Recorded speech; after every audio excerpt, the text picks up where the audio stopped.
नमस्कार विद्यार्थ्यांनो, माझे नाव माधुरी राजभर आहे. मी तुम्हाला हिंदी हा विषय शिकवणार आहे. आज विद्यालय तुमच्या स्वागत करत आहे. आज जो आपल्या समोर धडा आलेला आहे त्याचं नाव काय?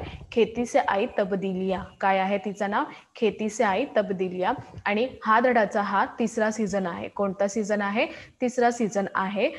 आणि पहिला किंवा दुसरा सीझन मध्ये आपण धडा यांच्या स्पष्टीकरण बघितले. आता आपण पाहणार आहे काही शब्द आणि काही प्रश्न किंवा उत्तरे. तर चला बघून घ्या. बघा, तुमच्या समोर आता काय आलेलं आहे? शब्दार्थ आलेला आहेत की नाही?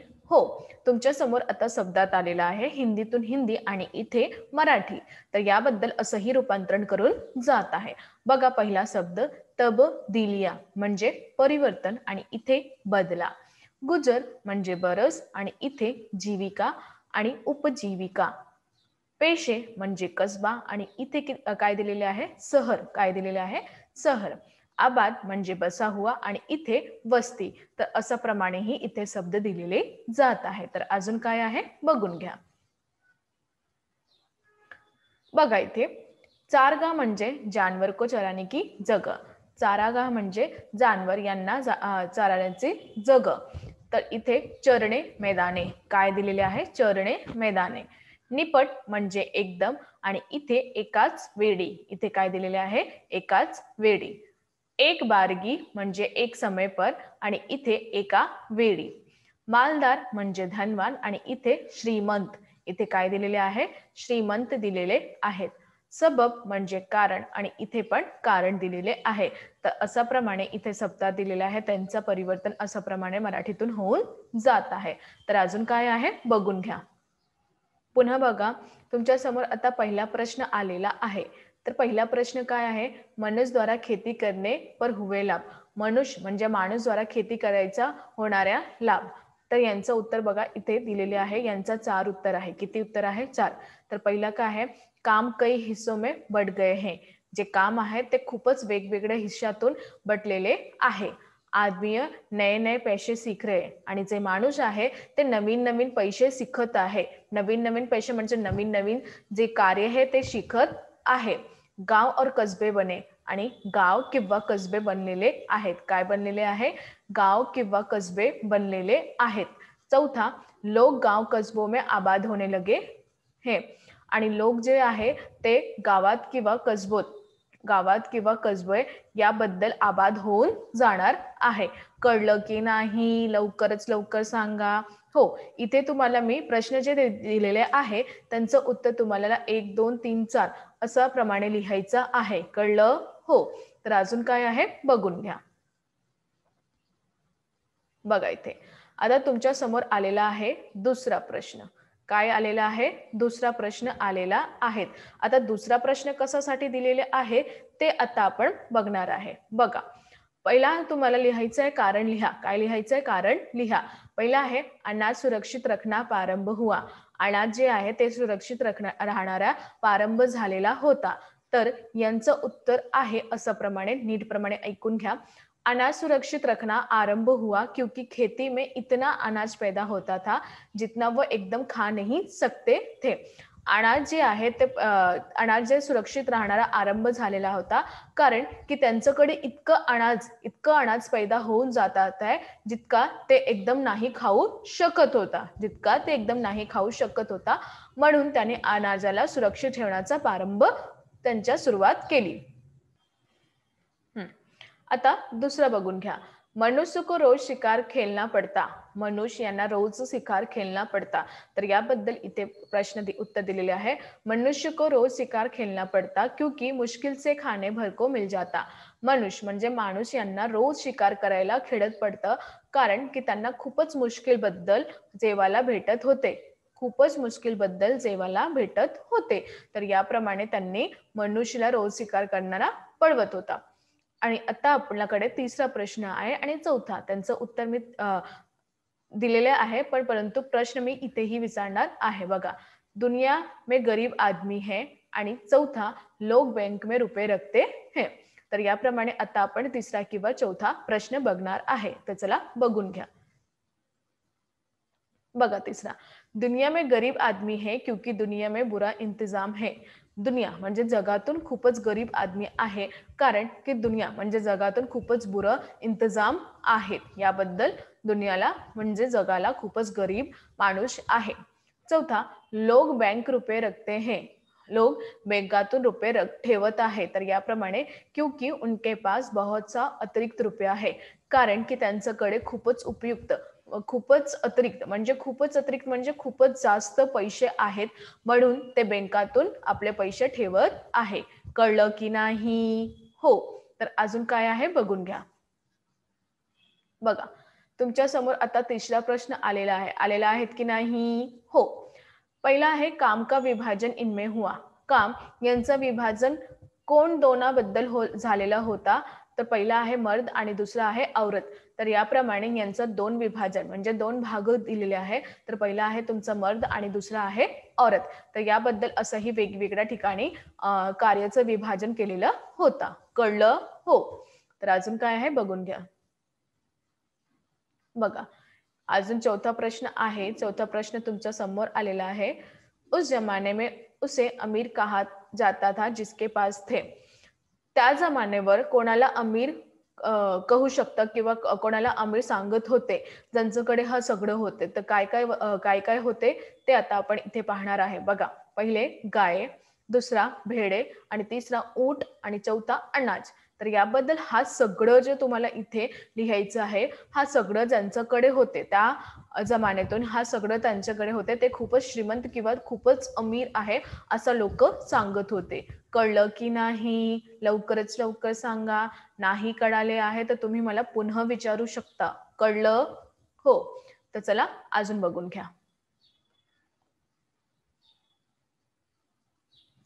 बघा, आता तुमच्या समोर काय आलेलं आहे? स्वमत आलेलं आहे. काय आलेलं आहे? स्वमत आलेला आहे. तुमच्याकडे आता स्वमत आलेला आहे, तर स्वमतचा प्रश्न काय आहे ते आता आपण बघणार आहे. तर नीटप्रमाणे ऐकून घ्या. जीवन में बचत का महत्व विचार लिखिए. आपल्या जीवनातून बचत यांचं महत्व आपल्याला लिहायचं आहे. जे आपण बचत करता त्यांचं महत्व आपल्याला लिहायचं आहे. कळलं प्रश्न? हो. आता आपण यांचं उत्तर बघणार आहे. तर चला बघून घ्या. मनुष्य को जीवन यापन के लिए कठोर करना पड़ता है. मनुष्य आपल्याला जीवन यापन कराबद्दल त्यांना खूपच कठोर परिश्रम करावे लागत होते. काय? खूपच कठोर परिश्रम करावे लागत होते. अपने परिवार के भरण पोषण के लिए सुख सुविधा प्रदान करने के लिए वो निरंतर प्रयासरत है. आणि आपल्या कुटुंबासाठी किंवा आपल्या परिवारासाठी ते आपल्या भरण पोषण करण्यासाठी त्यांचे जे सुख किंवा सुविधा आहे त्यांचं प्रदान करण्याबद्दल ते निरंतर प्रयास करत आहे. काय करत आहे? निरंतर प्रयास करत आहे. कारण की त्यांना माहित आहे की आता मी बसले तर माझं परिवारबद्दल जे सुख सुविधा आहे ते त्यांना भेटत नाही आहे किंवा भेटणार नाही. तर याबद्दल ते निरंतर प्रयास करत आहेत. जीवन में विपत्ती किसी पर भी कभी भी आ सकती है. तर इथे म्हणाले आहे की जीवन म्हणजे आपल्या जीवनातून विपत्ती म्हणजे जे दुःख आहे ते कधी पण येणार. असं नाही आहे की यावेळी येणार, यावेळी येणार. तुम्हाला सांगून नाही येणार, तर कधीही येणार आहे. नौकरी छूट जाना, व्यापार में घाटा होना या कोई बीमारी हो जाना जैसी परिस्थिती हो सकती है. तर याबद्दल जेव्हा कधीही कोणाची पण नोकरी सुटणार आहे, कधीही व्यापारमध्ये घाटा होणार आहे आणि कधीही आपल्या परिवारबद्दल कोणत्याही आजारी पडणार आहे, तर हा जी परिस्थिती आहे त्या परिस्थितीचे ते सामना कशा प्रमाणे करणार आहे त्यांची बातमी इथे सांगत आहे. जो भविष्य की चिंता किए बिना केवळ वर्तमान में ही जीते हैं. जे भविष्यातून काय होणार किंवा काय नाही होणार यांची चिंता नाही करतात, फक्त वर्तमान बद्दल ही आपला जीवन जिवंत आहे. उन्हें ऐसे समय अनेक कठिनाइयों का सामना करना पड़ता है. आणि यावेळी त्यांना अनेक म्हणजे खूपच कठीणाईचा सामना करायचा होणार. कारण की त्यांना असं नाही माहित होणार आहे की या परिस्थितीबद्दल आपल्याला कोण मदत करणार किंवा आपल्याला पैसे पाहिजे तर आपण कुठे जाणार. तर इथे काय म्हणाले आहे की तुम्ही आपल्या पैसे जे आहेत ते ठेवत आहे. बघा, अजून दूसरी ओर समझदार लोग आज की बचत का सुख सूत्र का पालन करते हैं आणि दुसरी वर जो लोक समजदार आहे, जे लोक समजदार आहे, ते लोक काय करत आहे, आपली बचतसाठी किंवा सुख संपत्तीसाठी आपलं सूत्र पालन करते, की कोणीही कोणताही बचत करून घ्या, पैशाची बचत करून घ्या. आकस्मिक विपत्ति समय बचा हुआ धन उन्हें दर-दर भटकने को और उधार के लिए दूसरे के सामने हाथ फैलाने से बचाता है.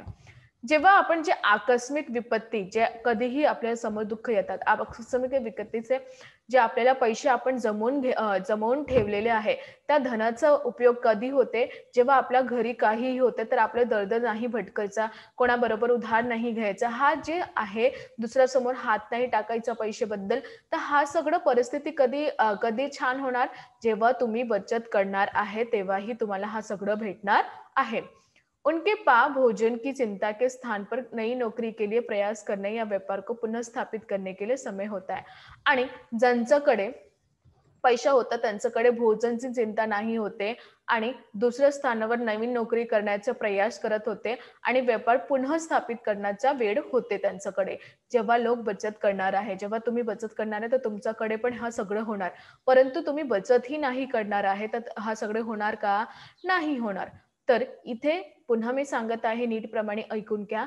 ज्यांच्याकडे पैसे होणार, त्यांच्याकडे अशी परिस्थितीबद्दल ते भोजन कसं करावं यांची चिंता नाही होणार आणि या स्थानावर नवीन नोकरीचा प्रयास करणार, की मला कुठेतरी नवीन नोकरी मिळावा आणि जे व्यापार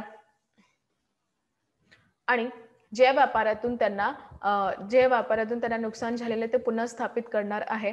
अतः हमारी जितनी भी आय है, उसमें कुछ राशि बचाकर रखना की आदत डाल दो. आणि आपल्याला जितना भी आय म्हणजे पैसे, जितना भी आपली पगार आहे किंवा जितने भी आपल्याकडे पैसे भेटतात आपल्याला जिथे आपण नोकरी करतात, त्याबद्दल आपल्याला काही राशी बचवून ठेवणार हे सर्वश्रेष्ठ महत्त्वाची गोष्टी आहे. जेव्हा आपण हा सगळं ठेवणार आहे, तेव्हा आपल्याकडे पैसे होणार आहे आणि या परिस्थितीचा आपण सामना करणार आहे.